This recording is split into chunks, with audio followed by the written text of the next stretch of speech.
Good morning, students. Let us revise a topic from the first chapter of biology, life processes. The topic that we have taken today is nutrition in human beings. Human beings, as you all know, are heterotrophic, that is, they depend on others for their food. And the type of heterotrophic nutrition in human beings is holozoic. That means they first ingest food, then digest it or break it down into simpler substances, absorb it, assimilate it, and finally ingest out the remaining undigested food. Okay, so the digestion of food in human beings takes place in a long tube extending from the mouth to the anus.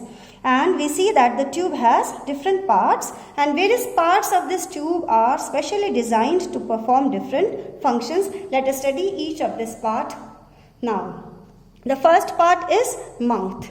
So we ingest the food in the mouth. The mouth has teeth, salivary glands, 3 pairs of salivary glands, and it has the tongue. The teeth help in cutting, biting, crushing, and grinding of the food. The salivary glands secrete saliva, and saliva contains an enzyme, a biocatalyst called salivary amylase. The salivary amylase helps in the digestion of carbohydrates. So we say the digestion of carbohydrates starts in the mouth. Okay. The tongue helps us to speak. It helps us to mix the food with the secretions of the salivary glands with the saliva and mucus, and makes the food wet and slippery so that it can easily be passed down. The next part of the alimentary canal is esophagus. It is a passage which takes food from the mouth to the stomach. No digestion of food takes place in the esophagus.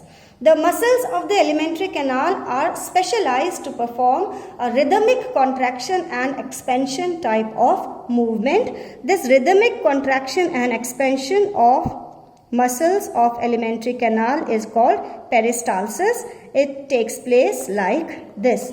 So expansion, contraction, expansion, contraction, expansion.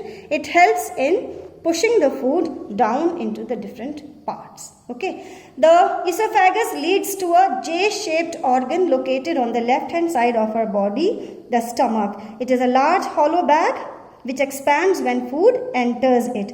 And the walls of the stomach secrete hydrochloric acid, mucus, and pepsin. Hydrochloric acid in the stomach kills germs. It makes the medium of food inside the stomach acidic, and this acidic medium inside the stomach activates enzyme pepsin. Okay, pepsin helps in the digestion of proteins. Now, mucus helps to protect the walls of the stomach from being corroded by hydrochloric acid. So these are the 3 important secretions in the gastric juices secreted by the inner wall of the stomach. From the stomach, the food now moves into the small intestine. The entry of food from the stomach into the small intestine is guarded by a sphincter, a spherical muscle. Okay, the small intestine is the longest part of the alimentary canal, and it has different lengths in different animals depending on the type of food they eat. So herbivores, the grass-eating animals, have a very long small intestine because they have to digest cellulose, a very tough and complex carbohydrate present in the cell wall of grass. Okay, so they have a very long small intestine. The small intestine, because of the compact structure of the abdomen, lies coiled inside our body. Okay, the small intestine receives secretions from the liver and pancreas, the 2 glands involved in digestion of food. The liver is the largest gland of our body, and it secretes the bile juice. The bile juice from the liver is transported into the small intestine and is poured into the small intestine through the bile duct. Okay. Pancreatic juice also enters the small intestine through the common bile duct. Now, the bile juice secreted by the liver helps in emulsification of fat. Emulsification of fat meaning it breaks the big drops of fat into smaller droplets of fat, thereby increasing the surface area for enzymatic action. Okay. Bile juice also makes the medium inside the small intestine alkaline for the action of enzymes to take place. The pancreatic juice secreted by the pancreas contains very important enzymes, trypsin, which acts on proteins, and it also contains an enzyme lipase which acts on fats. Okay, so we say that inside the small intestine, as a result of the bile juice and the pancreatic juice and the intestinal juices, the digestion of food is completed.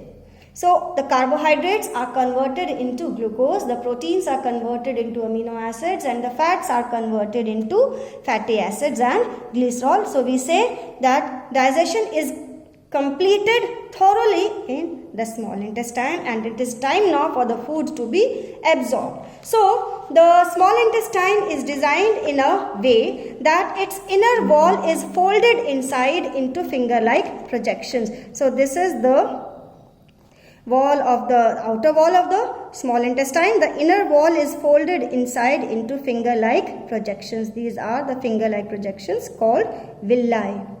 So villi help to increase the surface area for absorption of food, and they are provided with a rich supply of blood capillaries. Okay, so the absorption of food from the hollow cavity into the blood takes place in the villi, small intestine. Okay, the undigested food along with water now is passed on to the next part of the alimentary canal, the large intestine. The villi of the large intestine helps to absorb water. Okay. Finally, the undigested food is removed from the body through the opening called anus. The exit anus is guarded by another spherical muscle called the anal sphincter. So in this way, the digestion of food is completed in human beings. Please go to the book and study the different parts from the diagram given and also from the videos that have been uploaded earlier. Thank you.